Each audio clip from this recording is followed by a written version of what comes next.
नमस्कार। मैं प्रोफेसर सतीश चंद्र झा अपने चैनल में आपका पुनः स्वागत करते हैं। जन्म कुंडली में ग्रहों की स्थिति के साथ ही साथ उन ग्रहों से बनने वाले योगों की भी जीवन में अत्यधिक प्रभाव पड़ता है।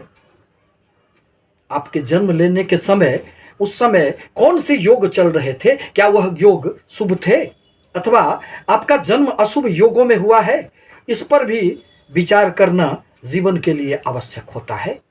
क्योंकि कभी कभी किसी भी कुंडली में सारे के सारे ग्रह अच्छे स्थिति में रहने के उपरांत भी जीवन में वह सफलताएं नहीं मिल पाती है। अशुभ योग के रहते हमारी जन्म हुई हो तो फिर अनेक प्रकार की समस्याएं उत्पन्न हो जाती है।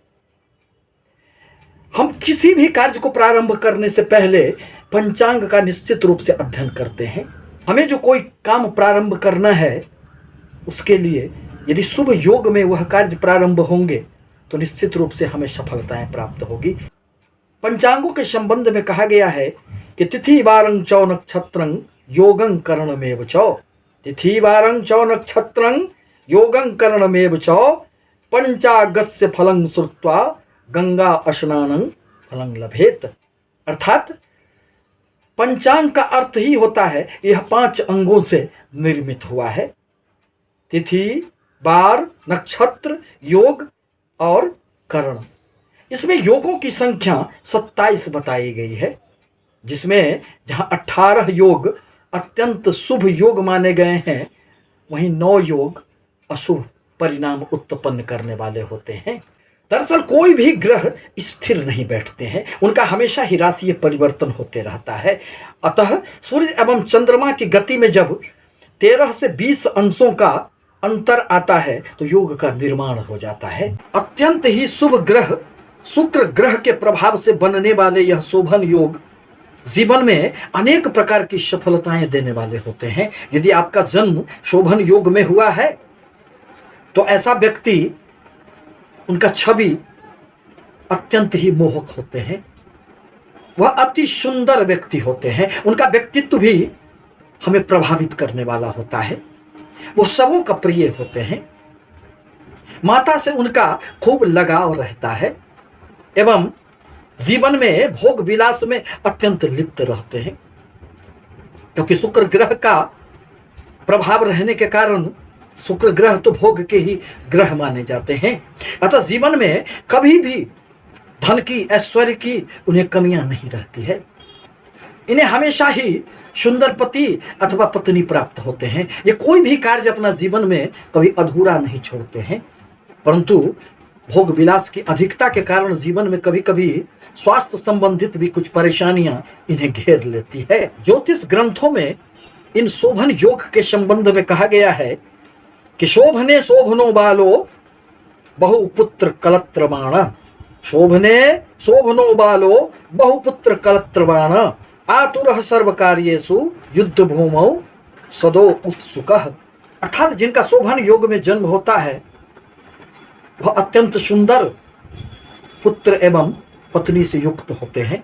धन धान की उन्हें कभी कमी नहीं रहती है और युद्ध में हमेशा ही भाग लेने के लिए उत्सुक रहते हैं। वीरता भी उनमें भरी हुई रहती है। 6ठे प्रकार के योग सुकर्म योग होते हैं। सुकर्म सुंदर योग, नाम से ही स्पष्ट हो जाती है कि यह योग अत्यंत ही सुखद योग होता है। सूर्य के प्रभाव से उत्पन्न होने वाले इस योग के व्यक्ति राजनीति के क्षेत्र में, सामाजिक कार्यों में बढ़ चढ़कर हिस्सा लेते हैं। परिणामतः जीवन में उन्हें प्रशासनिक कार्यों में खूब सफलताएं प्राप्त होती है। राजनीति के क्षेत्र में भी वह मंत्री उच्च पदों पर आसीन हो जाते हैं। जीवन में धन धान सुख संपत्तियों की इन्हें कभी कमी नहीं रहती है। सूर्य के समान प्रकाशवान रहते हैं। किसी भी प्रकार के इंजीनियर, वास्तुविद, इलेक्ट्रॉनिक कार्यों में दक्षता हासिल करके उन्नति करने वाले लोग, रिसर्च करने वाले लोग इसी श्रेणी के आते हैं। ज्योतिष ग्रंथों में कहा गया है कि सुकर्म नाम योगे तू सुकर्मा जायते नरः, सुकर्म नाम योगे तू सुकर्मा जायते नरः, सर्वे प्रीतः सुशीलश्च रोगी भोगी गुणाधिकः। अर्थात सुकर्म योग में उत्पन्न मनुष्य सत्कर्म करने वाला, सबका प्रिय, सुशील, स्नेही, भोगी एवं अति गुणवान व्यक्ति होता है और जीवन में उसे खूब सफलताएं निश्चित रूप से प्राप्त होती हैं, क्योंकि ग्रहों के राजा तो सूर्य होते हैं और सूर्य का ही प्रभाव इन योगों में अत्यधिक रहता है। 7वें नंबर पर धृति योग आते हैं। मैं अभी पूर्णतः शुभ योगों के संबंध में ही चर्चाएं कर रहा हूं। 18 शुभ योगों के उपरांत ही मैं किसी भी प्रकार के अशुभ योगों की बातें करूंगा। यह शनि ग्रह के प्रभाव बस उत्पन्न होने वाले होते हैं। परिणामतः जीवन में सफलताएं तो मिलती है, परंतु हर एक प्रकार के कार्यों में थोड़े विलंब होते हैं।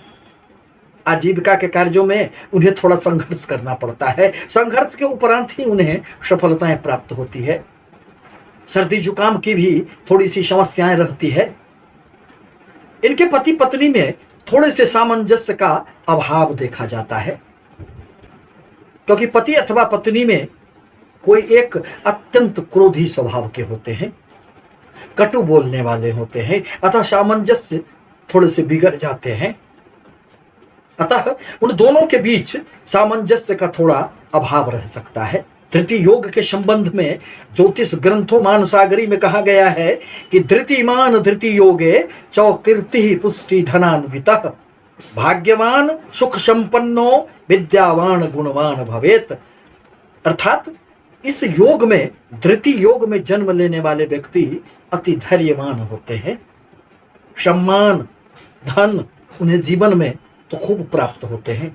वो भाग्यवान भी होते हैं, सुखी भी होते हैं और हर प्रकार के वो गुणी होते हैं, परंतु जीवन में थोड़े विलंब से उन्हें सफलताएं मिलती है।